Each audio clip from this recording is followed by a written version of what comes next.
Aku hanya seorang kuli bangunan biasa. Istriku meminta cerai dan lebih memilih pria lain yang kaya raya, meninggalkan aku dalam kesedihan mendalam. Namun, 7 bulan kemudian, takdir membuka semua kebenaran. Sebelum menyaksikan kisah cerita ini, jangan lupa like, share, komen, dan subscribe.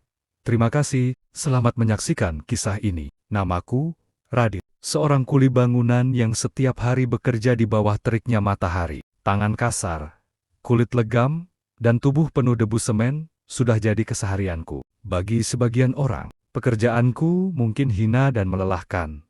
Tapi bagiku, inilah jalan halal untuk mencari rezeki. Setiap pagi, aku berangkat dengan senyum, membawa bekal nasi bungkus sederhana dari istriku. Di balik peluh dan capek, ada satu alasan yang membuatku kuat. Keluargaku. Aku percaya, meski kami hidup sederhana di rumah kontrakan kecil, kebahagiaan sejati bukan soal harta, melainkan kebersamaan. Istriku dulu adalah wanita yang kucintai sepenuh hati. Aku tak pernah membiarkan dia merasa kekurangan, meski penghasilanku hanya cukup untuk bayar kontrakan, makan sehari-hari, dan sedikit tabungan. Saat malam tiba, kami duduk di teras rumah, bercengkerama, sambil menyeruput teh hangat. Dalam hati, aku selalu berkata, mungkin aku bukan pria kaya, tapi aku punya cinta tulus untuknya. Namun, aku tidak pernah tahu bahwa di balik senyumannya ada sesuatu yang perlahan-lahan berubah. Awalnya aku tak terlalu peka dengan perubahan sikap istriku. Namun, seiring berjalannya waktu, aku mulai merasakan jarak di antara kami. Ia tak lagi menyiapkan bekal dengan senyum hangat. Obrolan malam di teras rumah pun perlahan hilang, diganti dengan kesunyian yang mencekam. Pernah suatu kali, aku pulang lebih awal dari proyek. Kuharap ia akan senang, karena aku bisa lebih banyak menghabiskan waktu bersamanya. Namun, justru wajahnya tampak kaget. Seakan kedatanganku mengganggu sesuatu. Ia buru-buru menyembunyikan ponsel di balik bantal. Ada apa, Dik? Tanyaku lirih. Biasa, chat sama temen, jawabnya singkat, tanpa menatap mataku. Malam itu, aku tidak bisa tidur. Hatiku bergejolak. Tapi aku mencoba berpikir positif. Hingga beberapa hari kemudian, aku mendengar dengan telingaku sendiri, istriku sedang menelepon seseorang. Suaranya lembut, berbeda jauh ketika berbicara denganku. Kalau sama mas kamu, hidupku terasa tenang. Beda sama di sini. Aku capek, hidup susah terus. Ucapnya lirih. Dunia seakan runtuh. Ternyata benar. Ada pria lain dalam hidupnya. Seorang pria kaya yang memberinya janji manis. Sesuatu yang tak bisa kuberikan dengan pekerjaanku sebagai kuli. Sejak saat itu, rumah tangga kami tak lagi sama. Senyum yang dulu menghangatkan, kini berubah menjadi tatapan dingin penuh kebencian. Hari itu, hujan turun deras. Aku baru saja pulang kerja, tubuh lelah bercampur dengan pakaian basah kuyup. Dalam hati, aku hanya ingin rebah di rumah, melepas penat bersama istriku. Namun, begitu aku membuka pintu, suasana rumah terasa berbeda. Ia duduk di ruang tamu dengan wajah dingin, seakan sudah menyiapkan sesuatu yang berat. Radit, kita harus bicara, katanya tanpa basa-basi. Aku terdiam. Tatapan matanya tidak lagi hangat, melainkan tajam dan penuh jarak. Aku nggak bisa lagi hidup begini. Aku capek makan seadanya. Capek tinggal di rumah sempit. Aku ingin hidup lebih layak. Aku menelan ludah, mencoba menahan getar di dadaku. Aku tahu, aku belum bisa kasih banyak, Dik, tapi aku janji, aku akan berusaha lebih keras. Demi kamu. Ia menggeleng. Lalu kalimat yang paling kutakuti akhirnya terucap. Aku mau cerai. Dit, aku sudah menemukan seseorang yang bisa membahagiakan aku. Dia lebih mapan. Lebih bisa kasih aku segalanya. Maaf, tapi aku lebih memilih dia. Dadaku serasa ditusuk ribuan pisau. Air mataku jatuh begitu saja, bercampur dengan tetesan hujan dari rambutku yang masih basah. Jadi, semua cinta kita, semua perjuangan ini, nggak ada artinya buatmu? Tanyaku dengan suara serak. Namun ia hanya diam, menunduk, seakan jawabannya sudah jelas. Hari itu, hidupku yang sederhana tapi penuh cinta, benar-benar runtuh. Hari-hari setelah perceraian itu, terasa seperti neraka bagiku. Setiap sudut rumah kontrakan ini masih menyimpan bayangan wajahnya. Gelas yang dulu sering ia pakai, kursi di teras tempat kami biasa mengobrol, bahkan bau bantal di kamar tidur, masih menyisakan kenangan yang menghantui. Aku bekerja lebih keras dari biasanya, bukan untuk siapa-siapa, hanya untuk mengalihkan rasa sakit yang terus mencabik dada. Saat teman-teman kerjaku bercanda di sela waktu istirahat, aku hanya bisa tersenyum pahit. Di dalam hati, aku hancur. Malam adalah waktu terberat. Kesepian menyerang, membuatku sering termenung sendirian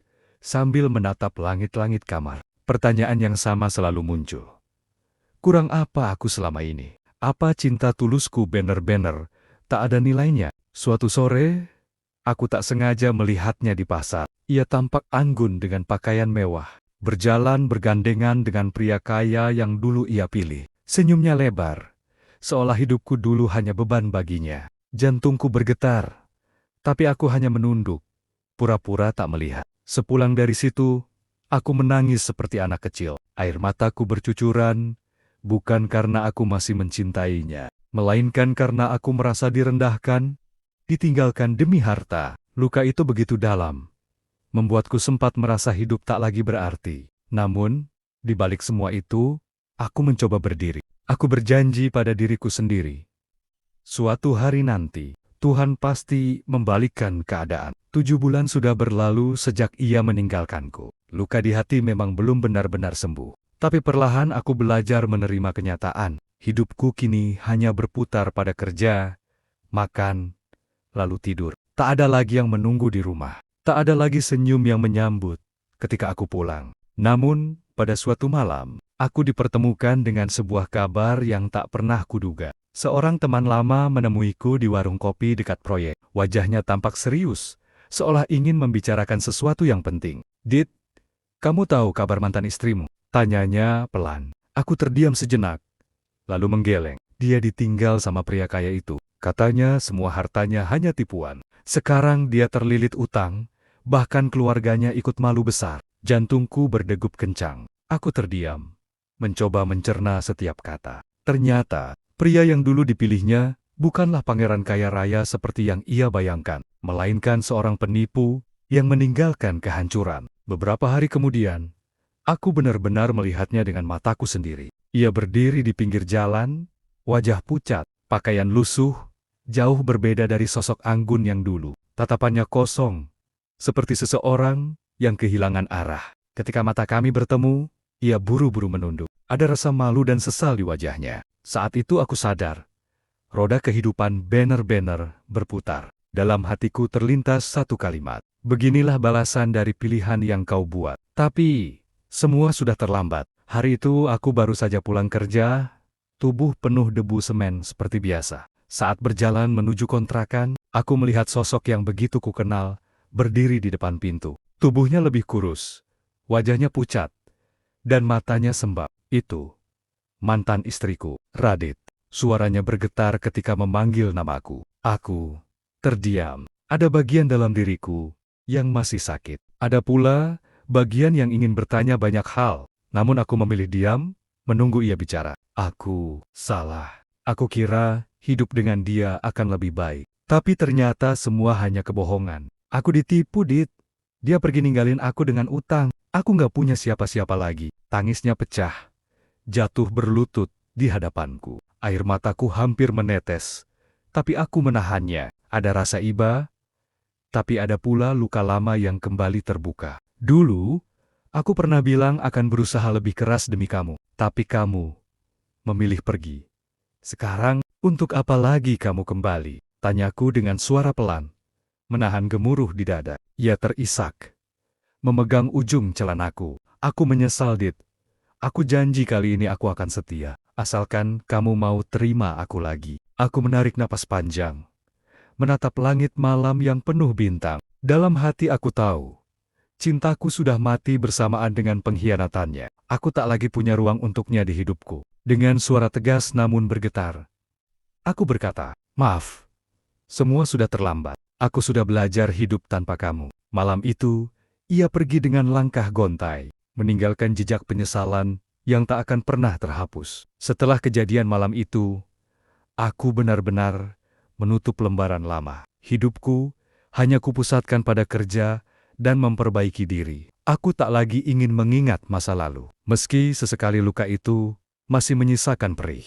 Hingga suatu sore, takdir mempertemukanku dengan seseorang yang tak pernah kuduga. Saat itu, aku sedang membantu tetanggaku memperbaiki atap rumah yang bocor. Di sana aku bertemu dengan Alia, keponakan tetanggaku yang baru pindah dari luar kota. Alia bukan wanita yang hidup dalam kemewahan. Ia sederhana, ramah, dan sorot matanya penuh ketulusan. Pertemuan pertama kami terasa biasa saja. Namun entah mengapa, ada rasa hangat yang berbeda ketika ia tersenyum padaku. Hari demi hari, aku mulai sering bertemu dengannya. Ia kerap membawakan air minum saat aku bekerja, atau sekadar menyapa dengan sapaan singkat yang membuat penatku hilang. Dalam kesederhanaannya, aku menemukan sesuatu yang tak pernah lagi kurasakan sejak lama.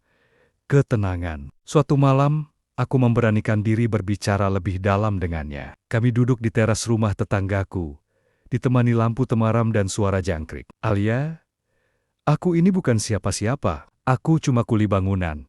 Hidupku sederhana. Kamu nggak akan malu kenal sama orang sepertiku? Tanyaku, hati-hati. Ia menatapku lembut, lalu tersenyum. Bang, aku nggak butuh kemewahan. Yang aku cari itu hati yang tulus. Dan aku lihat itu ada pada abang. Jawaban itu membuat dadaku bergetar. Untuk pertama kalinya, setelah sekian lama, aku kembali percaya bahwa cinta sejati masih ada. Hari-hari bersama Alia terasa berbeda. Kehadirannya perlahan menyembuhkan luka yang dulu sempat membuatku hancur. Senyumnya mampu menghapus letih setelah seharian bekerja. Dan perhatiannya membuatku sadar bahwa kebahagiaan tak pernah bisa diukur dengan harta. Tak butuh waktu lama, aku memantapkan hati untuk melamarnya, meski hanya dengan pesta sederhana di halaman rumah tetanggaku. Momen itu terasa begitu sakral. Aku berdiri mengenakan kemeja putih sederhana, sementara Alia tampil anggun dengan kebaya sederhana berwarna biru muda. Tak ada kemewahan,